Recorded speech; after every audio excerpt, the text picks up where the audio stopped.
Hello and welcome to the route building tutorial. In this tutorial I will be focusing on Catenary. This is the second part in which I will go through more junctions, crossovers, yard ladders, and also some additional stuff for the Catenary. Now I have decided to switch up the tactics a little bit to save some time, and that is by already placing the pylons in here. I will just explain of why I've done so and how it's supposed to work. Alright, so let's get into it. So let's start with a simple crossover. From right track to the left track, just a simple crossover, single array like this. Right? We have the alternating wires coming in, O and I, and we need to account for this junction here. So how do we do this? So we know the basics, that the hangers always have to pull the wire, they cannot push on it. So we will be basing this entire crossover from that. Alright? So let's start with the right track. From the O over here, we will go to the I over here, cross over to this I over here, and then continue to this I over here. Now, when it comes to some parts of the catenary, you don't have to always make sure that they zigzag. They can be straight on one singular side for a short period of time, usually just, one pylon length. So even though the wire here will be on the same side the entire time, so eye to eye, it's only for these 40 meters or so it's good. Don't have to worry about that. But that's the maximum you can do. Alright? Now what about the left track? The left track we have I, which will go to this O, which will go to this O, so once again utilizing the singular side available, and then it will end over here on this pylon. Now one more wire will start over here on this pylon, go to this O, and then hit this I over here. And then continue normally with the O. At the end you will end up with alternating once again I-O. So this will ensure that you will always have the wire, being pulled. So that's how you do a simple crossover with one track like this. From this side you have I to I, and you may end up with O to O and I to I again. So you may end up with I and OO. It's perfectly okay. For short per section of the track, you can end up on the same side without issues. Alright? Now I'm not going to be placing the wire again just to keep it nice and short and easy, but that's how you do this simple crossover. Now let's go to a bit more complex crossover where both tracks switch sides, left to right and right to left, or so-called English crossover. So how do we start with this? We have coming in alternating I and O, and at the end we want to have an alternating I and O, standard. So how do we do this? It's gonna be a bit more complicated, so sorry. Listen carefully and follow. Let's start with the right track again. From this O, we will head to this I. From this I, we will head to this I. and then to this I. So once again, just like the previous crossover, we have I. Okay, now the left track. We have I. We will go into I. Alright? And then we will go into another I. I once again. But this time, the I starts before the junction, not on it. So you basically mirror one side to the other. So let's follow that once again. O, I. And over here we have I, O. Okay? So mirror it like that. Now, as for the wires which will start over here, obviously they will start on these two pylons, and will go as following. Both of them will reach their respective O's over here. Okay? So O and O on each side. Now, they will go to the O's on the other side. So both of them will go OO. And then they will go to the sides again and end. Okay? They will be short wires spanning, just being held up by two pylons and just stretch between the four of them. Okay? So once again, for all of this, we have alternating IO. They will go to their respective I's. Then they will switch through the middle. They will switch the sides to the other I's. And then they will once again end up alternating IO. And the ones that start, the new wires that start on these pylons, they will both go to O's, remain at them to the next pylon as well, so OO, and then they will end at this pylon. Alright? It's simple as that. So you may have noticed is this simple crossover just mirrored onto the other side, so to say. Nothing complicated. Once you know it, you will be able to replicate this over and over, no problem. Alright?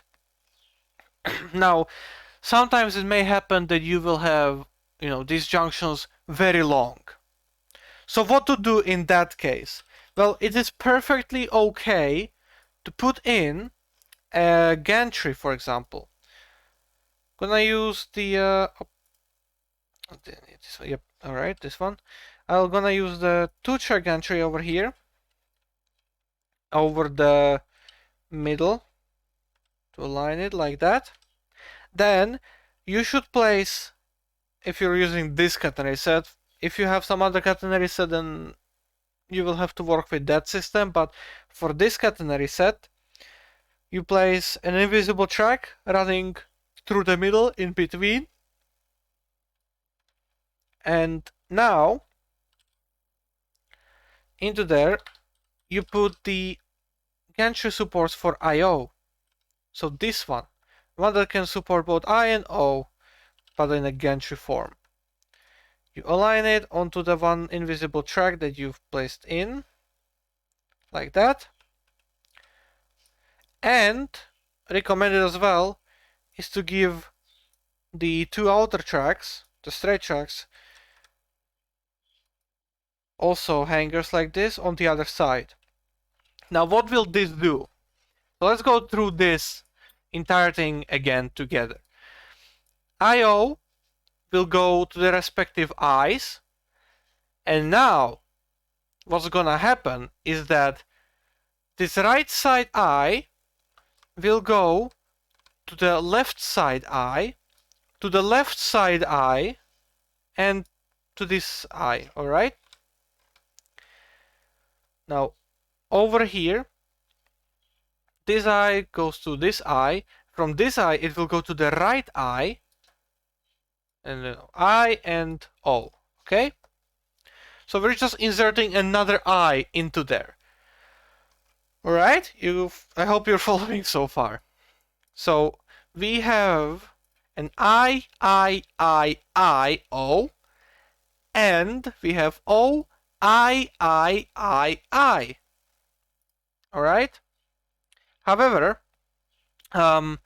if you want, you may as well say that from this side we have we have O, O, O. Oh, sorry, no, sorry. Like that. YO. It's from the direction of the hanger. You see, where it's usually supported with the main structure, like this one. You know, this is an I, so you can pretty much tell that they're the same, just with the extension of the O here. You see it? So that's how you can also be like, oh, this one is supposed to be like, you know, I, and not I. But I would rather call them I in this sense. But it's up to you, really. And what these eye hangers on the sides do, you know the previous wire that started here, go to the O and to the O? Well, now it goes from the start to the O, to the I, to the O. So alternating in the junction as well. Alright? Simple as that. So that's the crossovers. Now for the yard ladders. This will be different for each station you build. What I have here is my preferred method of setting this up, as it is the least confusing and, you know, can be quite easy of actually putting in. So let's look at it. I'm not gonna be doing the start because we know that how the wire should start, how the wire should end with the tensioners. So I'm just directly going from the double hangers here, I and O. From this O, we will go to this I, and then to this track over here, to the second track. Here, from this I, we'll go to this I, and then on the first track, alright? So we have the first and second track electrified just from the wires that come from the first track. The third track will start over here on this pylon, like that. Go to this O, go to this I, and onto the third track. Another wire, the last one, will start on this pylon, go to this O, go to this I, and onto the fourth track. Now, when it comes to the hangers here, you may notice that it's kind of weird, you know? It looks kind of weird. So what's actually happening here?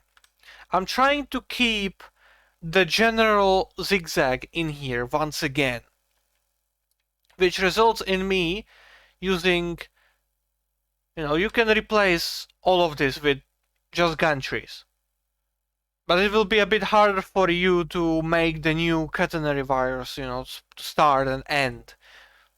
Obviously, unless your assets support that already, you know.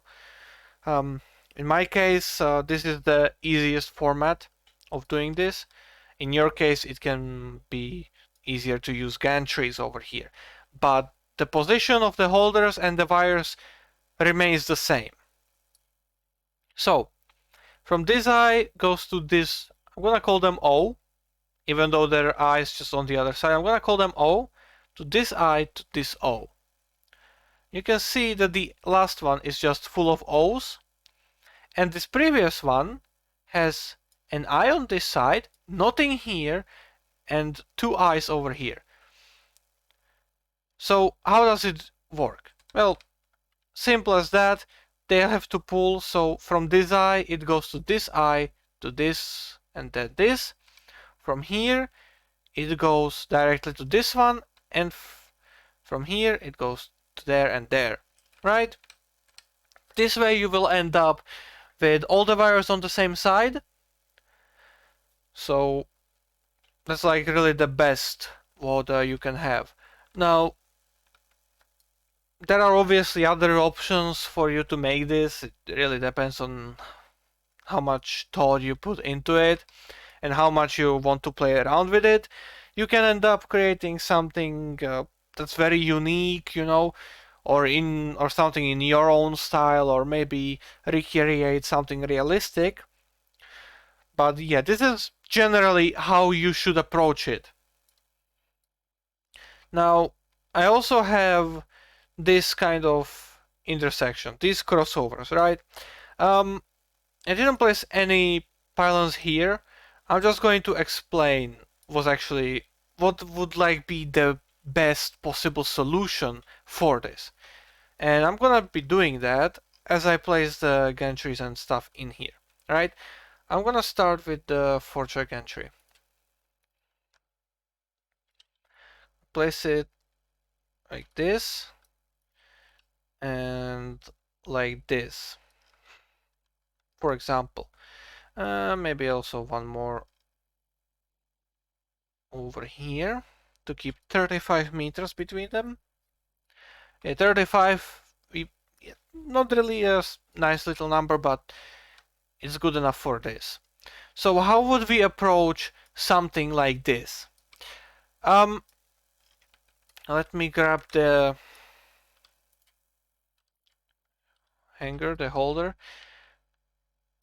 and let's see here. So I do have object holders in this catenary set as well, but just for the sake of time, I'm just gonna be using these ones that snap to tracks.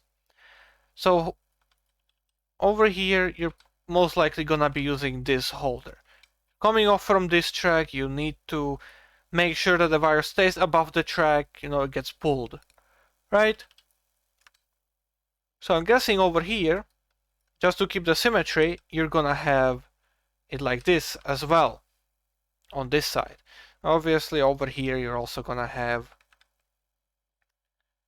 one like this, you know, just like that. Now,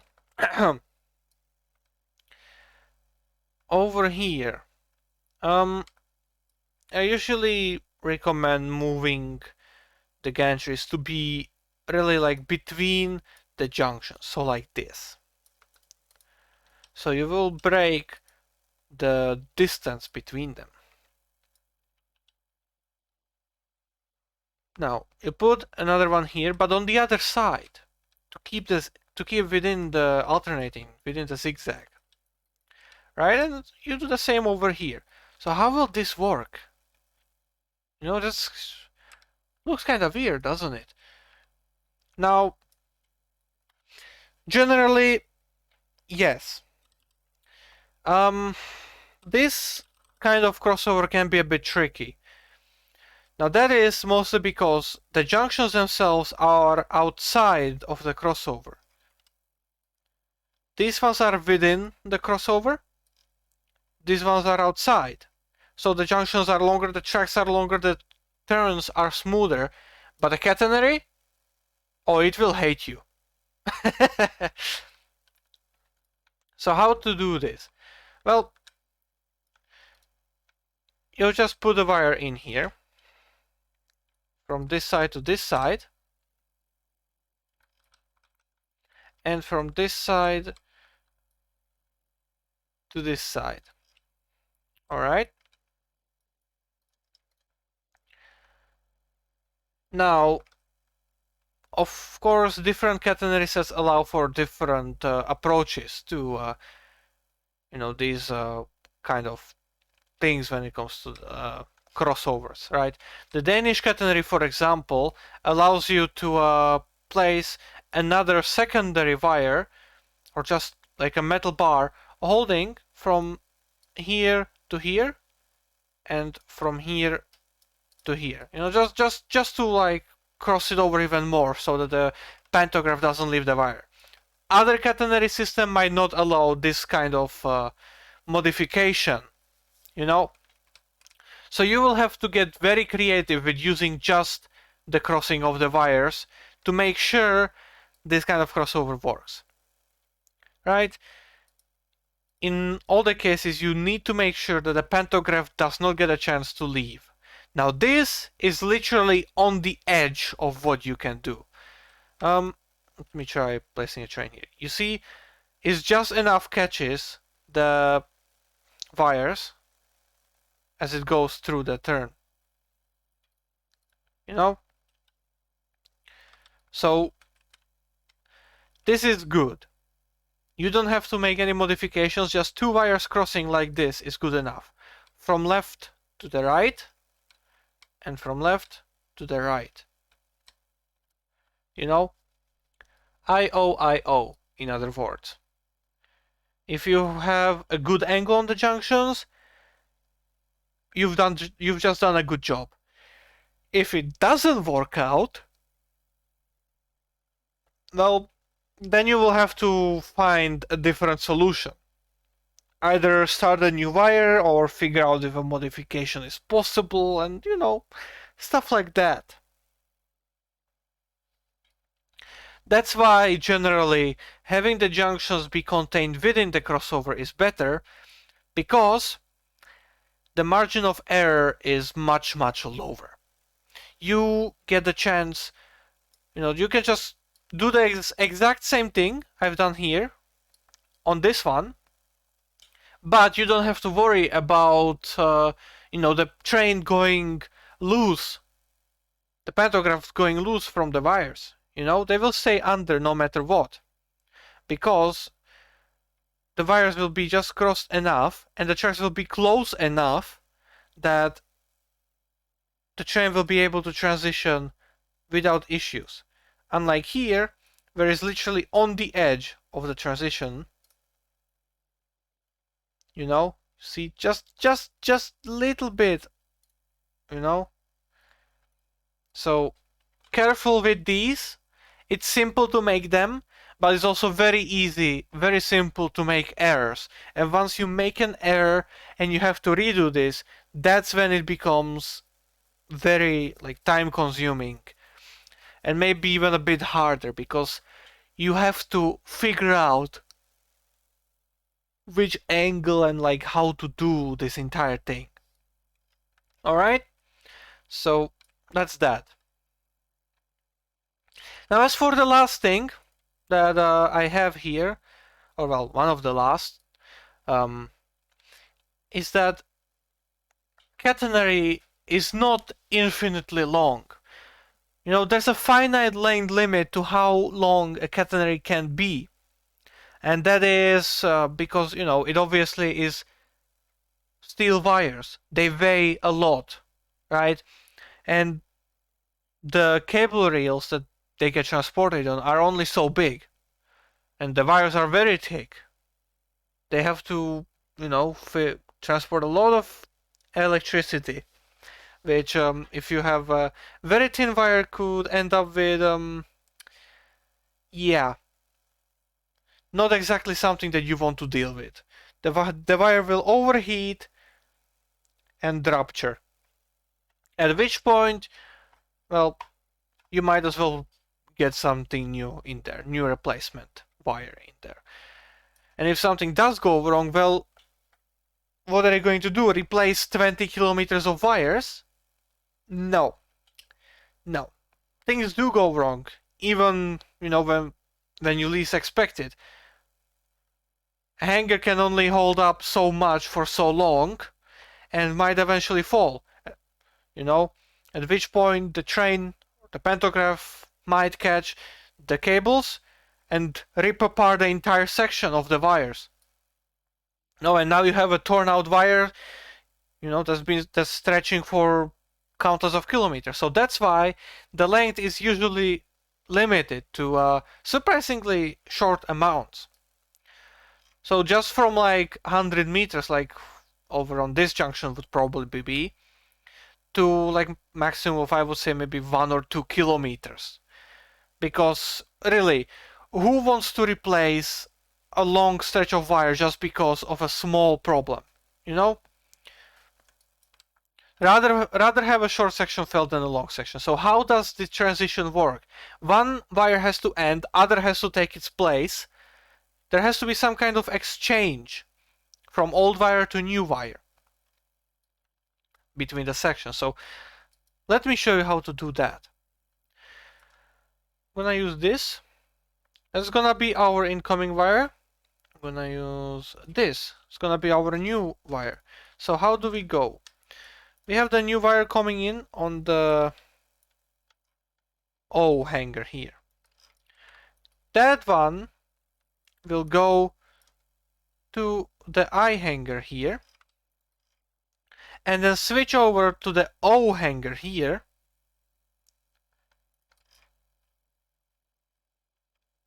and then it's gonna get the end. It's gonna end on this wire. Sorry, on this pylon, like that. Now this wire will go to O over here. It's gonna start from this pylon here.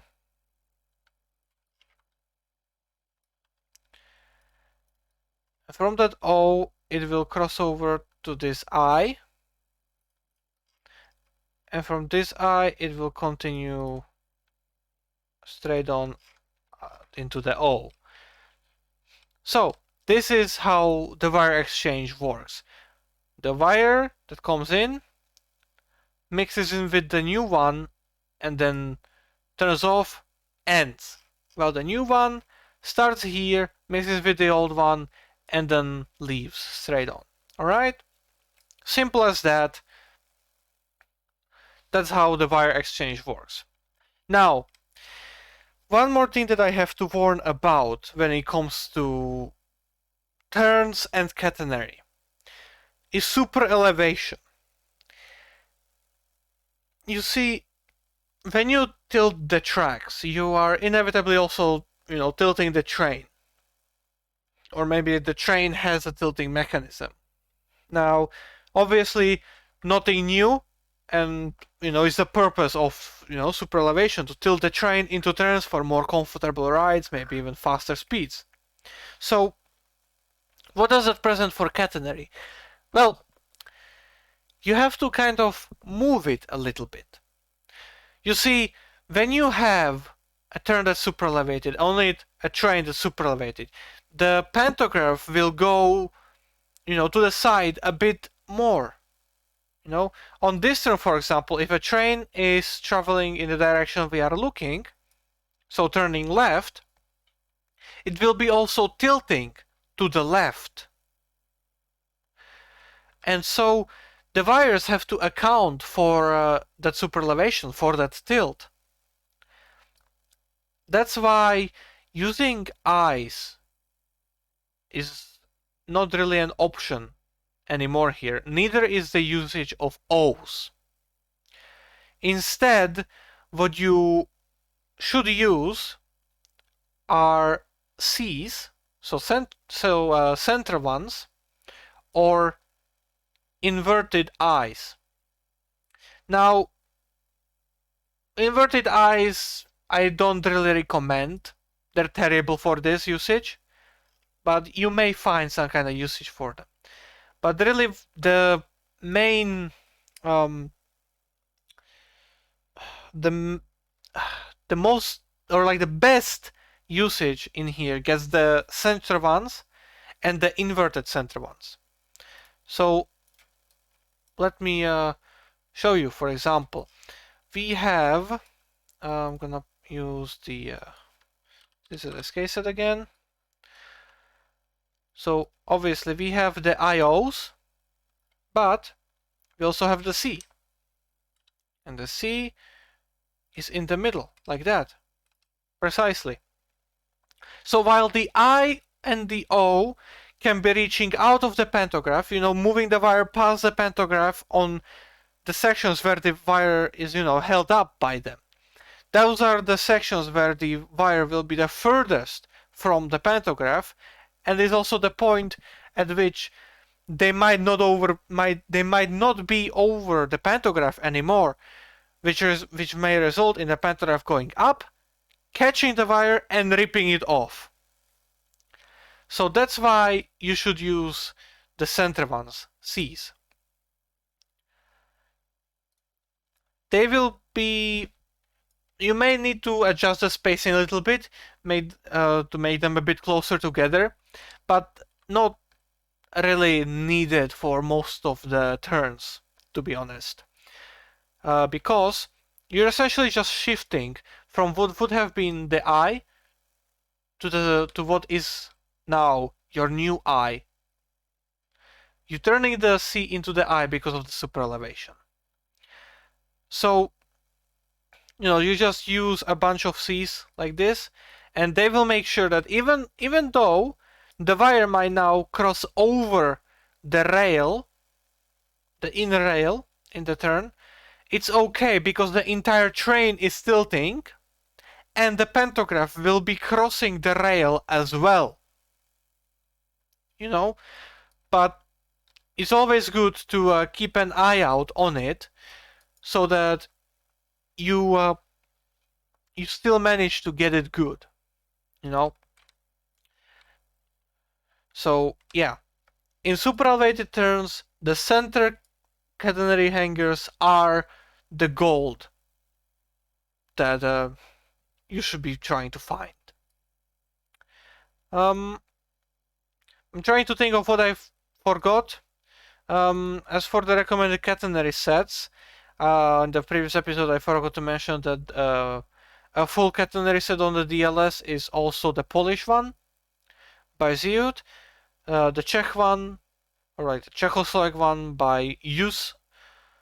There's also a Czechoslovak KV catenary set, which is more expanded but based on the Use catenary set, which is made by Krova.